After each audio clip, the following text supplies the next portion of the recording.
Hello everyone, I'm Brian and welcome back. Let's go ahead and get started. All the great masters who lived in this world, take Chaitanya Mahaprabhu, take Swami Vivekananda, take all great masters, they lived in the same country, in the same political turmoil, in the same economic problems, in the same these pandemics, the same time scale. They were not born and lived. See, other world. But how they are able to live? Because although they were living in this world, they were withdrawn from the world. See? And I guess I forgot to add this in this other one, but you can also think of it as the fact that we live, obviously, in a more technologically advanced world than when they lived. We have so much more resources, so much more ways of spreading knowledge, and ways to enjoy the subjective, the transactional or objective reality. Yet, it feels like we are suffering so much more than we did in the past, which seems very backwards. It is something, you jump into the water, but you save because you know the swimming. In the same manner, we live very much in this world, but we must know the art of how to live in this world so that we are saved. Real quick, I don't explain too much, but it's just a sheer fact in terms of just the materialistic world itself. Again, the transactional reality or objective reality. We have so much. We are living in such a better time than the past, yet we're suffering more. Obviously, what he's trying to point out is the fact that no matter at what time period you're at, you can reach this level of bliss, no matter what's going on in the world. You can gain this level of absolute reality no matter what's going on in a transactional or objective reality. And for that, what is the spiritual practice? Now the second wrong notion we have about the spiritual practice. For a spiritual practice is the externalities. See? We should have this, we should have that, we should have the mala. See? Many people ask me, Swami, you don't put on mala in your neck. I said, no, I don't have any mala. Somebody has put today this one. But otherwise, that becomes a necessity. See, in one place in Kathmandu, one lady asked me this question. She went to some shop and bought one mala. It had 3 types of beads. First was Spatika, second was Rudraksha, third was Tulasi. Swamiji, what is the meaning of this mala? I said, this is the hybrid mala.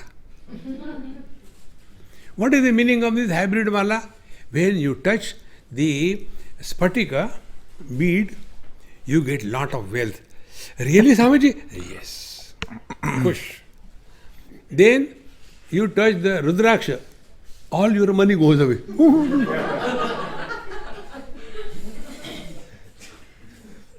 Thereafter, you touch the Tulsi mala, you go to the temple. What do you get? You get nothing. See, friends, getting lost only in these externalities and the spiritual practice. Now, here is the 5 principles. First principle, Nirman Moha. Second, Jitasanga Dosha. Third, Vinivritta Kama. Fourth, Dvandvair Vimukta. Fifth, Sukhadukha Sanyahi Gachanti Amudhaha Tat Avyayam Padam. So, let us take one by one. Nirman Moha. When we write any application, what are the parameters that we give? First, DOB, date of birth. Before that, we were not there. Thank God there is no column DOD. Expected time of arrival, no? Expected time of departure. So, time factor. Before that, I was there, time. Then, what is your size? Oh, size 4 feet tall, 6 feet wide. Space. And then, what is your weight? Weight is 2 tons. So, time, space, and object. This is what I am. See, Bhagavan says, Nirmana Moha, do not measure yourself in terms of time, space and object. Nirmana Moha. In other words, come to recognize when the principle of rebirth is told in the scriptures, it is not meant to prove that you are born again. What is meant is, understand through this example. Before coming to London, I was in Washington DC. Before coming there, I was in Pennsylvania. Before that, I was in New Jersey. Before that, I was in New York. When I left New York is dead for me. I am still there. Then I left New Jersey. New Jersey is dead for me. I am still there. Then I left Pennsylvania. That is dead for me. I am still there. Then I came to Washington DC. I left it. Washington DC is dead for me. I am still there. Then I came to London. So I will leave London tomorrow. London will be dead for me. I am still there. Where did I die? Exactly the same way. Last life. Then I left that body. Then I am born in this body. Okay. Then this body dies. Then I take another body. Where did I die? Death is an illusion. I wanted to say this. I didn't want to put it in this video. I thought I was going to wait, but he just said it basically over here. And it made me think, we can never escape the cycle of death and rebirth, can we? Because if we are all Brahman, then we are all born and we're all death no matter what. We become aware, but that's just to say that we know our true being, but we cannot stop from being born.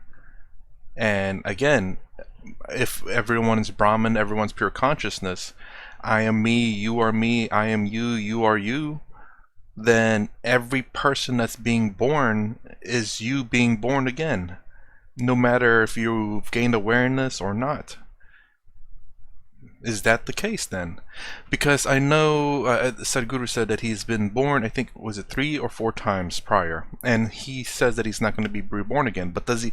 This is the thing of that question over there. Is does he really have the option, considering that the fact that if we're all Shiva, then the next baby that's born, well, it's going to be him. If he said he's going to die, well, I'm him. He is me, you know. And the next baby that's born is going to be him. Or the baby. Him and the baby. Him and the baby is the same. So there is no escape of this Maya illusion. It may be an illusion, but it's an illusion that, I don't know how to say it. I want to say it seems to have permanence to it because we're all constantly living it. And there's no permanent way out of it. It's a permanent illusion, it seems. Anyways, I don't want to talk too much. I want to just throw that out there. Let me know what you guys think. Don't get carried away by that notion. See, friends, this can happen only if this foundation error changes is cleared. We cannot be the body. In the dream and deep sleep, we are not identified with the body, yet we are. In the last life, we were there. That body died. That body doesn't suffer. Here we have done good and bad karma. This body dies, it is burnt away. In the next life, this body will not suffer. Because this is already gone. So the embodied, what they call soul or the jiva, it is not born and died. It is akhanda, unbroken, conscious bliss that we are. After studying Bhagavad Gita, the fear for death cannot be entertained. After studying Bhagavad Gita, you have no right to be miserable. You have lost your right to be miserable. See? Nirmana moha. The delusion born out of these erroneous measurements. Manam is measurement. So we measure ourselves with reference to time, space and object. Nirmana moha. The first spiritual practice is work on getting freedom from body identification. See? Then you come to know Nirmana Moha Jitasanga Dosha. See? Then be in the company of those which will keep you on the spiritual path.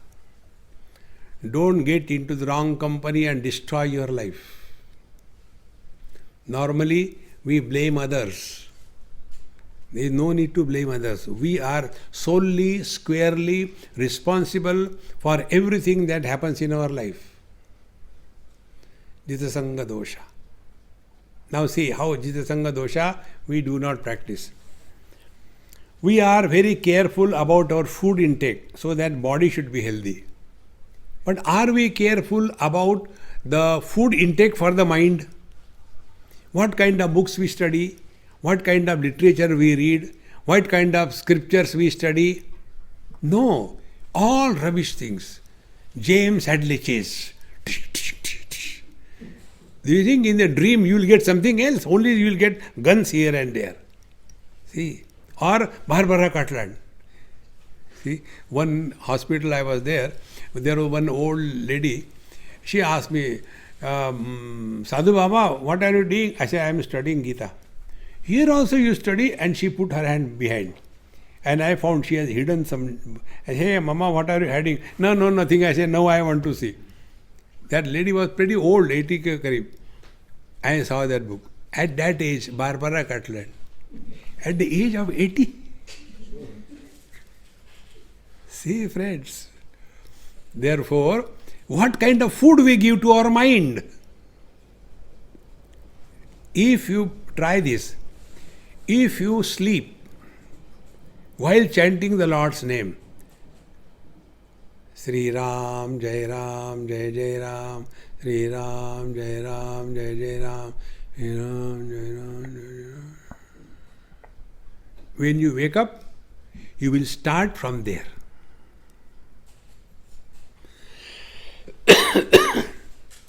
Then all other nonsense thoughts will disappear. This I learned from one Mahatma in Delhi. Such beautiful things in this world. He asked me, do you chant Lord's name? I said, yes, sometime. No, I'll tell you how to chant. I said, please tell me. I was young that time. He said, do you brush? I said, yes. When you take the toothbrush and paste together in the hand, that time you start chanting whatever you chant. So, take in a hand, suppose you are chanting Hari Om. So, put in Hari Om, Hari Om, Hari Om, Hari Om, Hari Om, Hari Om, Hari Om, Hari Om, Hari Om, Hari Om, Hari Om, Hari Om, Hari Om, Hari Om.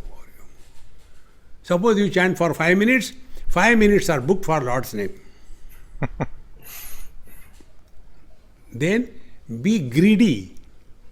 I must add some more. So, if we have to climb the steps and come down, with every step, start chanting Hari Om, Hari Om, Hari Om, Hari Om, Hari Om, Hari Om. When we go for a walk, I do that. When you go for a walk, with every step, take the Lord's name Hari Om, Hari Om, Hari Om, Hari Om, Hari Om. If somebody has to talk something, talk that much time. The moment silence comes, your mind begins. Hari Om, Hari Om. Slowly, you will increase your association with the divine name. Jitasanga dosha. Then worldly things will not attract us. See? And the best part, suppose by this you have made it, suppose half an hour. You can chant the whole day, half an hour or 1 hour or whatever. Now you want more. So at the time of sleep when you go, I go on chanting and sleep and wake up after 8 hours. 8 hours your mind was subconsciously chanting the Lord's name. When we thus become saturated by His name, world is deleted from the mind. Jitasanga dosha. See, friends. Nirmana moha jitasanga dosha. Adhyatma nitya. Spiritual practice is not a part-time profession. It is a full-time preoccupation. No. Sorry. That's what Dandapani says too. And that's the thing that he talks about, is the fact that why just pray for 5 minutes a day? Why not do it every day?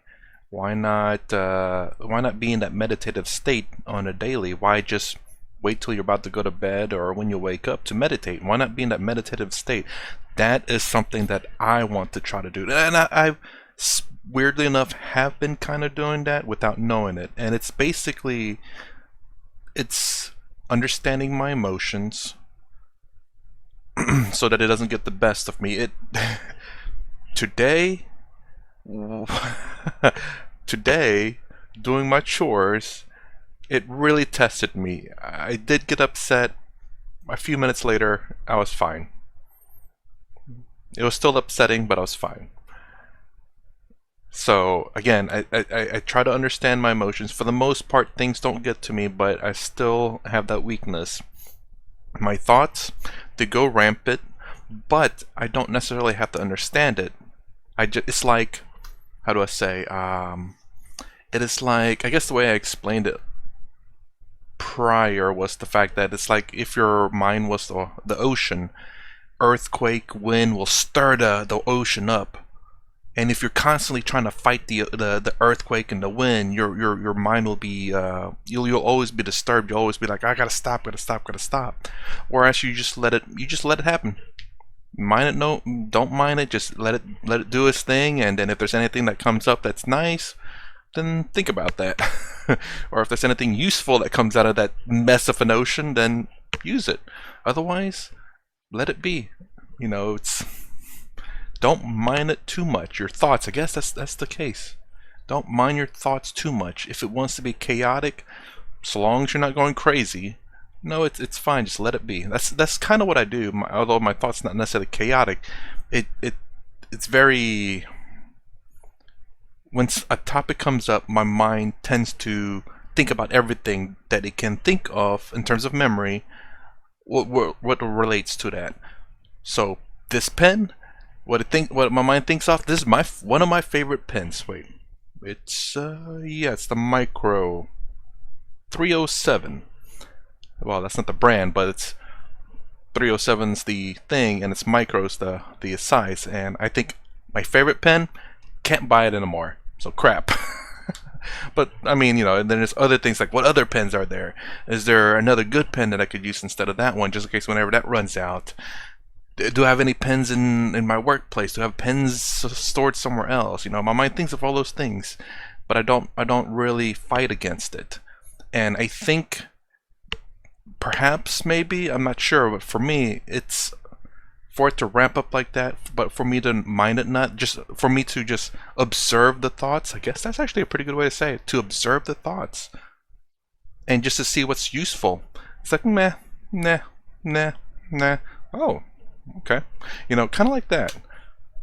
I guess that's how my mind works. Now, karma in terms of action and thoughts. Well, physical action and thoughts already has been handled. I choose not to separate myself from that, I guess, because I feel that I must take responsibility for my actions. However, I think you can take responsibility for your actions, but yet somehow separate yourself. I have not figured that part out yet. I mean, I know the idea behind it, but I'm not sure how to do that by being okay with it yet. It's hard to explain that part for me. No breath of ours should go without being in tune with the divine. See? Adhyatma Nitya. And this can happen by two ways. One I told in the earlier class, study of Bhagavad Gita. You may do anything or not. Study Bhagavad Gita, definitely it will help you. See? Start with chanting. Chant loudly. Sit before the Lord and chant. Dharma kshetre kurukshetre samavetayo itsavaha mamaka pandavaschaiva kimakurvata sanjaya sanjaya uvacha društva tu pandavanikam vyudam duryodhanastada. Start. Slowly, slowly, you will get in tune with the divine. See. Adhyatma Nitya. Second, Adhyatma Nitya, mind your mind. We have to take care of our mind. How much care we take about our clothes? When our clothes are clean and neat, before sitting anywhere, we check whether it's clean or neat, is it not? If there is somebody, like those workers who are working in the motor garage, their clothes are so dirty, they don't have to think where to sit. Anywhere they can sit. The chair runs away. Oh, Baba, dirty fellow has come. Because they are already dirty. In the same manner, if our mind is pure, you will think twice before reading something, before watching something, before talking something. Because we are concerned about the purity of our mind. Adhyatma Nitya. And what is the sign of a pure mind? Be attentive. Sign of a pure mind is that mind which is pure has natural inquiry kindled about the truth. Who am I? What is this world? Whence I am? All these things will naturally be born in our mind as to where from I have come. Who am I? Kastvam koham kutamayataha kame janani kome tataha iti paribhavaya sarvamasaram vishvam tyaktva swapna vicharam bhaja govindam adhyatma nitya. Third, fourth, vinivritta kama. In Kathopanishad, the ultimate statement is this. Yada sarve pramuchante kama yasya hridishritaha atha martyaha amruto bhavati atra brahma samashnute. When all the desires in our mind are erased for good, you are realized. Desire-free existence is God realization. We all have that. In deep sleep, we have no desires. That time, we are divine. Only problem is, we do not know that. I know this deep sleep has been said many times before, but it makes me now wonder. For some odd reason, he triggered this for me. Talking to someone who thinks logically, what happens to consciousness in deep sleep? I wonder what they would say about that. Obviously, when we're awake, we are conscious. I wonder if they'd say that. And when we're asleep, dreaming, are we conscious? I think they would say yes, because we remember our dreams sometimes. But then what happens during deep sleep? What happens to consciousness then? Me thinking back before I was watching all this, what would I think? I would say, like, there is no consciousness there. I think that's what I would say. There is no consciousness. You're unconscious. Probably, yeah. You'd be unconscious, because if someone's freaking knocks you out, there's no difference between that and deep sleep, except that when you wake up, you'll be in pain. Deep sleep, you'll be rested. Termed like this, you are conscious. When you're dreaming, that kind of throw, I don't know, would that throw a socket into that gear? When you're dreaming, you would be unconscious prior to your dreaming, like when you're in deep sleep. Then you go to your dream, all of a sudden you just become conscious? And then when your dream's over with, you just go unconscious? You cannot be unconscious, I think now, because if you're unconscious, I think if people slap you or if noise is going on, you won't necessarily wake up, perhaps. I guess it all depends. A lot of thinking there, sorry. Anyways, let me know what you think about that thought. Very weird. In one house I went, and a newly married couple, a small baby, maybe about 1 year or 2 years. So when I went to their house, that lady was there, the husband was yet to come. So she was cooking. I said, Mama, you keep cooking, I'll check with my kid. And the child was sleeping in that kind of a swing, small one, cradle. So I wanted to go and lift him and kiss him. So sweet. When I wanted to do that, she with her all hands soiled with the atta and everything, she came running and held me. Swamiji, don't. I said, I can't stop. He's so cute, so sweet. He is sweet and cute when he's sleeping. When he's awake, he's Rakshasa. Don't wake him up. In deep sleep, we are all divine. See, friends, because we are with ourselves. The only problem is we know not. We don't know that. Deep sleep and God realization, only this much difference. In God realization, you know who you are. In deep sleep, although you are divine, you don't know that. And all the gains are always through knowledge. If somebody has no vision, he cannot have the knowledge of colors and forms.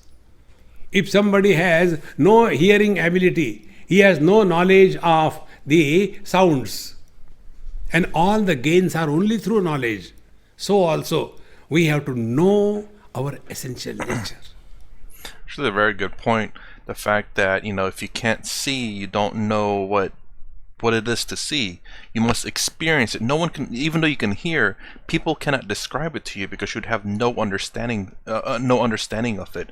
To hear something, imagine for hearing, people are hearing impaired to do sign language, and no, they don't do Braille. They can actually read. They're just deaf. But for the deaf people, you can sign them or write down. Try to explain what a sound is. But if they've been deaf all their life, born deaf or born blind, I don't know if you can actually explain that to them to the point where they can understand what it is that they're lacking that they've never experienced. That's very interesting. And that's a great example, I guess, in terms of getting people into this idea of Eastern philosophy, into God realization, or to realize your true self. Because and this is what everyone said in the comments, is the fact that there's the only way to really know it is by experiencing it. And if anyone ever questions that, especially if just people who are not very familiar with Eastern philosophy, is to say a person born blind or deaf, whatever it may be, do you think you can ever describe anything to them to tell them what it's like to see, hear, I won't say taste, but just to feel, see, or hear, like real strong inputs? Or smell. How can you describe a smell? How can you describe color to someone who's never seen or who's never smelled? How can you describe sound through letters? Bang. I just see letters, What does that even mean? Going to show an explosion, maybe, and say bang on it, but I still don't know what that sounds like. So to experience it is the only way. That's a very good argument right there. For someone to say, obviously I think there are going to be Westerners, even including myself, when I was watching this, it's about God realization, and the only way to know is to experience it. And now I kind of get it with that kind of phrasing. Hopefully you can use that. Let me know. What is our essential nature? Living at zero desire level. Jehi vidhi rakhe Ram, tehi vidhi rahiye. See? We have to work on it. Adhyatma nityaya vinivritta kama.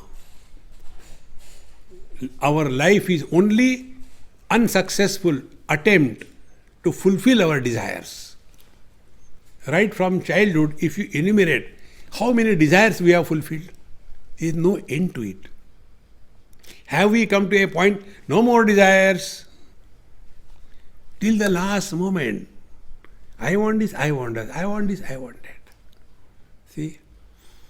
Therefore, desire should be removed. And worst desire are desire about wealth, money. See? And worse than that is the desire about kama, bhoga, enjoyment.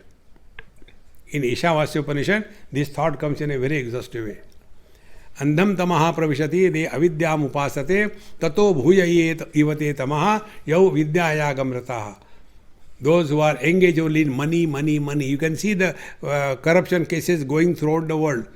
How much they can make a mountain of that and sleep on that. What will do with that money? I want more, I want more. No end to it. See, friends.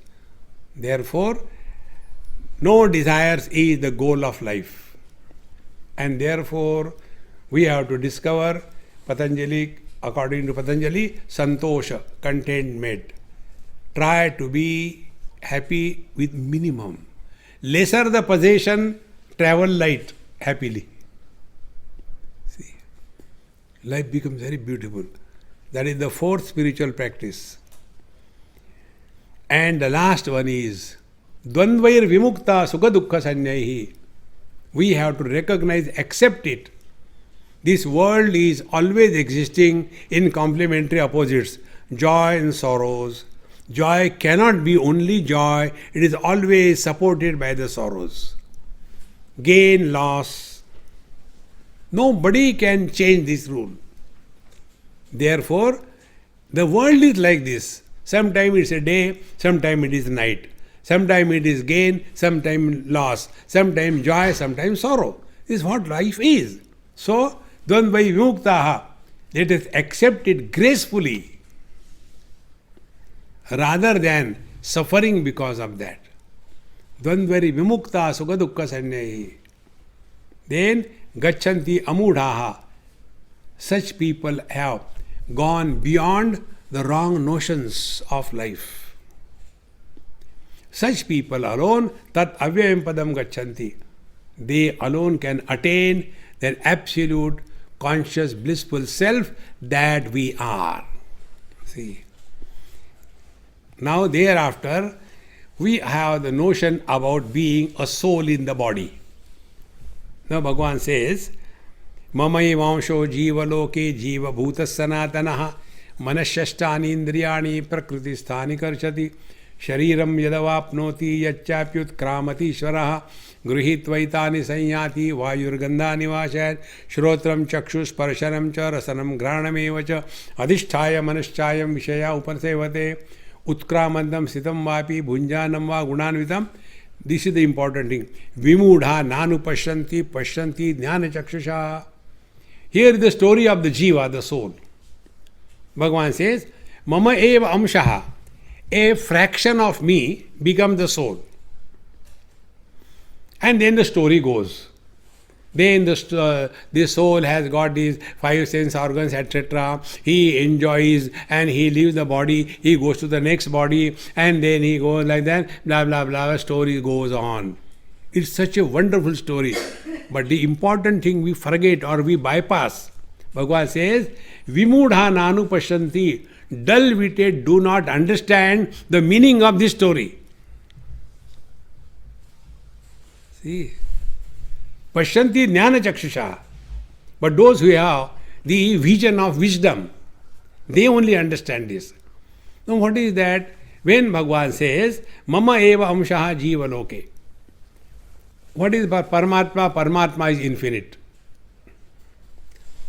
What is the part or a fraction of infinite?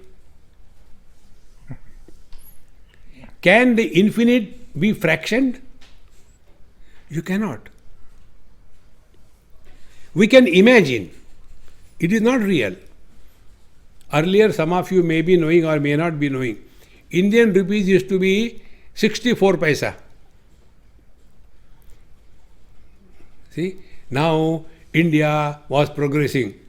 So overnight, 1 rupee became 100 paisa. So first, we have imagined that 1 rupee is equal to 64 paisa. Now we are imagining it is 1 rupee is equal to 100 paisa. We don't know. Tomorrow it may be 1 rupee is equal to 1000 paisa. Keep on imagining. In the same manner, space. We imagine this is east. Which is the east? Oh, that side where the sun rises. Oh, where sun rises, that is east. Where the sun rises in the east. Huh? So the east is because of the sunrise, or because of the sunrise it is east. Now you go beyond this relationship of sun and the earth. Go beyond that relationship. Then it is east or west or south. You must have seen in your house, small kids, when they sleep, the parents tell, don't face your feet to the south, okay? It is not good. Okay, mama. And they sleep. And at night, like the clock, hands, they keep on moving. Where their legs have gone. Therefore, friends, these are only imaginations told for us to know that you are essentially divine. The example which I gave you. See, I left one place, that place is dead, I am still there. There is one movie which I saw maybe about 5-6 years in USA. English movie, if you get chance, see. It's a typical Hollywood movie, but you can learn from that. The movie's name is RIPD. Rest in Peace Department. And that movie goes like a movie, and only 2 scenes I'll tell you. So beautiful it is. 2 police officers go on the top of a building for whatever reason, and then there was some exchange of argument between them. One police officer takes and shoots the other, tack, and that fellow falls all the way on the ground from 30-40 floors. And when he lands on the floor, he gets up. And everything around him, it is a frozen frame. Everything is stopped. He gets up and he walks and goes to the Gabriel, goes to the Chitragupta. And the Chitragupta people say, oh, he is a good person. We can use him for our work. And then he is given a work. He can go and watch the people and get the report here, and he can see everybody, but nobody can see him. So he goes, first of all, he goes to his wife. And he sees, oh, his body is being carried, put in a box. Now they are carrying, she is crying. Oh, it is now put into the hole. And now they are going back. He is seeing everything because he can see, but nobody sees him. And like that the movie goes on and on. Then his wife gets married, another husband, and that also saw. He goes and now and then, and the movie masala is always there. And then it so happened that he saw his wife was going with somebody in the car, and the car meets with a big bomb blast. Boom! And the car is thrown in the air. Everything is shattered. Again, the frame is frozen. She gets out of that car. Now he can see her, she can see him. They put hand in hand. Thereafter they lived happily.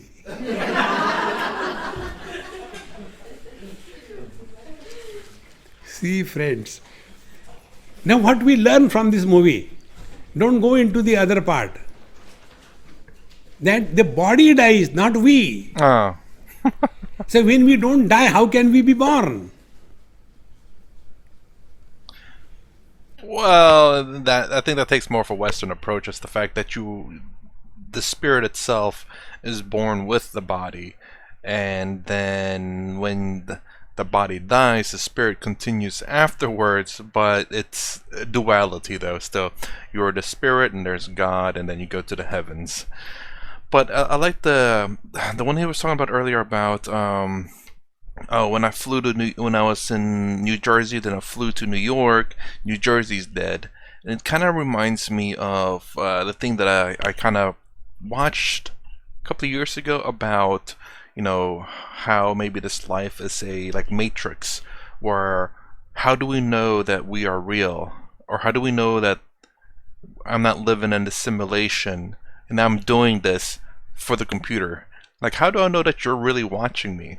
Or how do you know that what I'm saying right now is not part of the program for you to watch and enjoy and subscribe and thumbs up and 5 stars and share and like? How do you know that you watching this video is not is in fact that everything around you is real, and not a simulation of computers programming to give you life. I don't say not to give you life, but give you entertainment. Like, how could you tell the difference? And that's the thing. Like, when you, so for example, the person next to you is like, okay, I'll see you later, and you leave to go to the supermarket. That section to you is dead because you don't know if it exists or not anymore. So it's kind of like Minecraft, where they load chunks. If anyone plays Minecraft, where they load chunks. So whenever you leave a certain area, that chunk kind of gets unloaded, and it doesn't exist in the computer anymore. But it remembers it. It remembers what its last state was. And this is for what do you call it? Performance reasons. Otherwise, everything constantly running around it would slow down the computer. So what it does, it just kind of saves that state and removes it. So it just makes it a lot smaller and not have to maintain it, graphically speaking and whatever else. And then as you move around, all these other places are coming to life, and things are still going on in the background within it. But it's not like fully loaded. It's like little things that it's like, okay, this person needs to be here, this here, and here, and here at certain times, so that when you go into this area, this person might be there, or maybe he's away, and it's kind of going around in this dead zone kind of area, where when you get to this area, then it'll update. It's like, hey, here he is. It renders everything. And then the other area where maybe the person should be cooking or sleeping or whatever, it's not fully loaded. It's not graphically loaded. It's just code right now, so that's easy for the computer to handle. It's a lot easier for the computer to handle zeros and ones than it to handle zeros and ones and generate a whole bunch of movement and action and story and all of that. So how do we know that you watching this video, that this video was programmed just for you to watch, because it knows that you wanted to watch this, so that when you open up your app or your computer and you go to YouTube and you say, hey, look, this person uploaded a video, let me watch it. How do you know that this computer generated this for you? How do you know I'm not a generation for you to enjoy? Or vice versa, that I'm doing this for the computers. All of y'all are computers. This is a very fascinating thought, and that's what I got reminded of whenever he's talking about how New Jersey's dead or New York's dead every time he leaves the area, because it's in his perspective, it doesn't exist anymore. See, friends, remove that soul from your head, make a soul curry and enjoy. Soul curry. See, in our Goa they make a soul curry. It's such a tasty dish. See, if it is properly made. You have to put a clause. Otherwise, many people do experiments on me. They say, Swamiji, this is the dish I have learned from YouTube, and for the first time I have cooked for you. Now try. So if you survive, then others can take. I am a universal guinea pig. Give anything. See, friends. Therefore, vimudha nanu pasyanti. But we are so much carried away by that beautiful story. Oh, he dies. And then from the head, then some kind of a flame comes. And the flame is going, Jaun to jaun kahan. And then there was a board hanging somewhere in the womb. T-O space L-E-T. Too late. And in between there is a space. So the small iPhone wala eye goes and sits there. And out of too late becomes a toilet. And a human being is born. Beautiful story, isn't it? But rubbish. We have no experience of our birth. We have no experience of our growth. We have no experience of our death. Why worry? मरने भी नहीं देते. See, friends, the day you recognize this, then we have learned Gita Yoga. Otherwise, all the time, many people they ask us, Swamiji, please tell, what happens after death? मरने के बाद क्या होता है? When you are alive, has anything happened? When you are alive, nothing has happened. After death, nothing will happen. You are so insignificant. मरने के बाद क्या होता है? मरो तो भाई. Die first. One thing can happen differently. Those who are alive will be happy. Thank God, God. Live, man. We have to study Gita for living, not for dying. Gita was not told to a person who is on the deathbed and he is dying. Oh, then chant the Lord's name. Hare Rama, Hare Rama, Rama Rama. No. It was a battlefield. Dynamically live. Don't talk about death. See? And when this was told, then the teacher says, that divinity, what I told you, you are, is this. Now see the God, according to Bhagavad Gita. यदादित्यगतं तेजः जगद्भासेते खिलं यच्चन्द्रमसि यच्चाग्नौ तत्तेजो विद्धिमामकं गामाविश्य च भूतानि धारयाम्यहमोजसा पुष्णामि चौषधी सर्वा सोमो भूत्वा रसात्मका अहं वैश्वानरो भूत्वा प्राणिनां देहमाश्रितः प्राणापानसमायुक्ता पचाम्यन्नं चतुर्विधं then सर्वस्य चाहं हृदि सन्निविष्टः मत्तः स्मृति ज्ञानम् अपोहनं च वेदैश्च सर्वै अहमेव वेद्यः. This is the Gita Yoga. First see God in the sun. Yat adityagatam tejaha. But who can see the God in the sun? He who wakes up before sunrise. We are all Surya Vamshi. After the sun rises and gets frustrated, then we get up. Vahi kya? Those who wake up after the sunrise and get out of bed after the sunrise, in the next life, they will be born as Khatmal. Khatmal means bed bug. This is said in Khatmal Mahapuran. See, begin your day early, man. Life is so beautiful. See, all the sadhana is done, be attentive. All the sadhana is done when you have not become anybody. In the deep sleep, you are nobody. Before you become anybody, complete your spiritual practice. If you wake up and become a husband, then your spiritual practice will be, uske liye chai banao. This is the universal truth. All ladies wake up early, all gents wake up early, and ladies are sleeping. And this husband Maharaj, he prepares a cup of tea and honey, take. Did you add honey in that? No, you are honey, take it.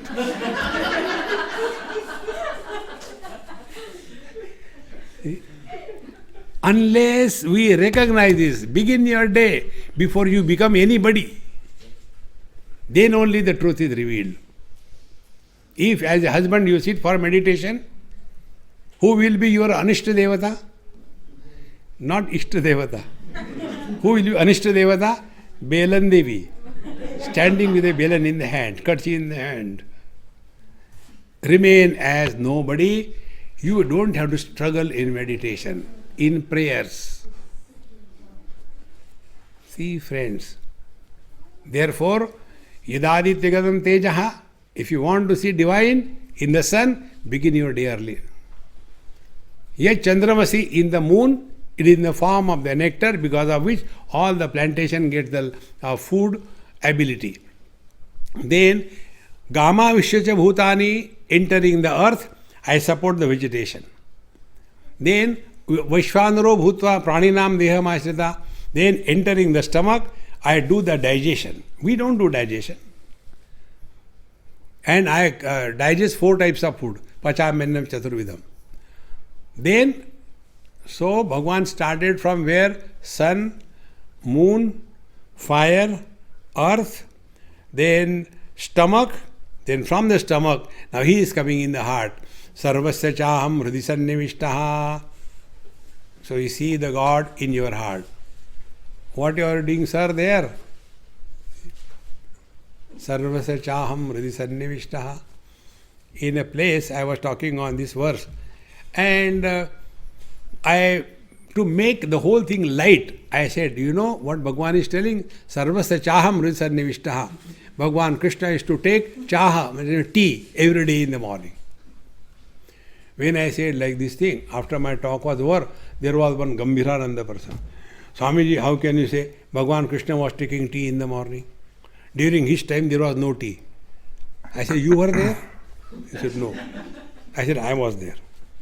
How come? Do you know Bhagavan Krishna's wives? 16,108. 8 were not Assamese, but 16,100 they were Assamese. Prag Jyotishpur is Assam. He whose 16,000 wives are Assamese, can he stop from taking tea? He was taking bath in the tea. Forget about taking tea. Become light, don't become serious in life. So I am in the heart of everything. What do you do there? Mattaha, because of me. Smriti, dream. Jnanam, waking. Apohanam, deep sleep. Chakara, samadhi. I support the waking, dream, deep sleep and samadhi.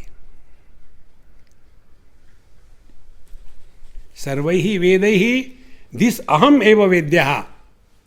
All the scriptures are meant to know who is this I. All other things can wait.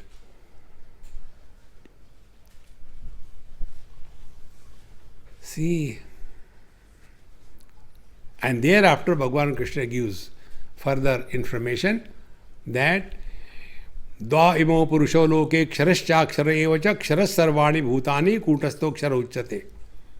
There are two things in this world. One is the inert and second is that is enlivening the inert. So the known and the knower. Known keeps on changing. Knower is one. And when you investigate who is this knower, then you come to know there is one knower in and through all the things and beings.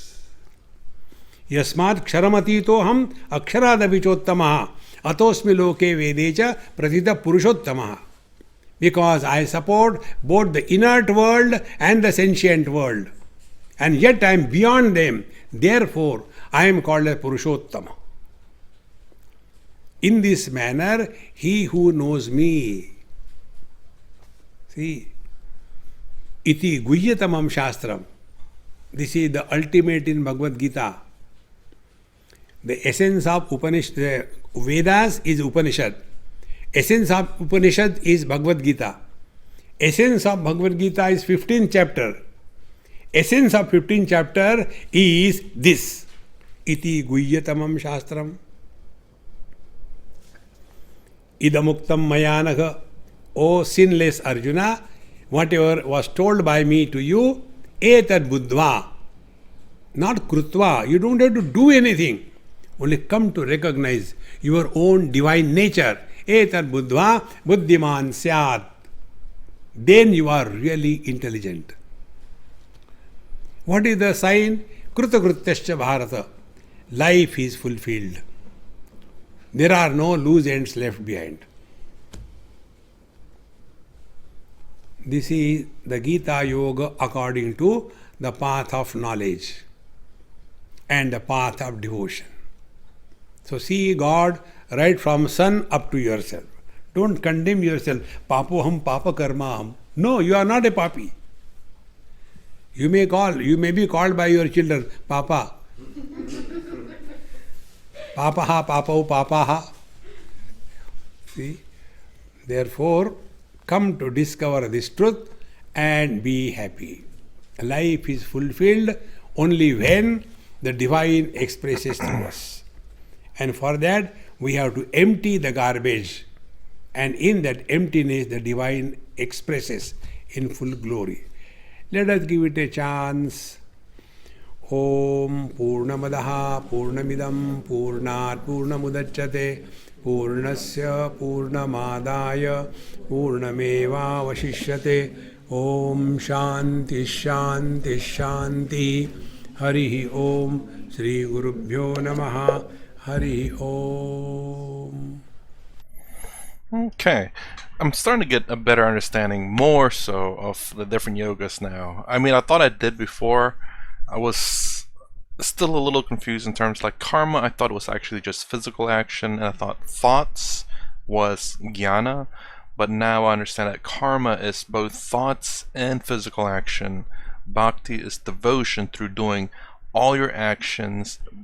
Bhakti is the one that, pure bhakti is pure love for God. Still a bit difficult for me to understand in terms of pure bhakti, because bhakti just works with everything. So bhakti with karma means devote yourself to God, do all your actions and all your thoughts to God, and by doing good. Bhakti with jnana is to devote yourself, I mean this devotion to knowledge, devote to know one's true self, or to know God, which is your one true self.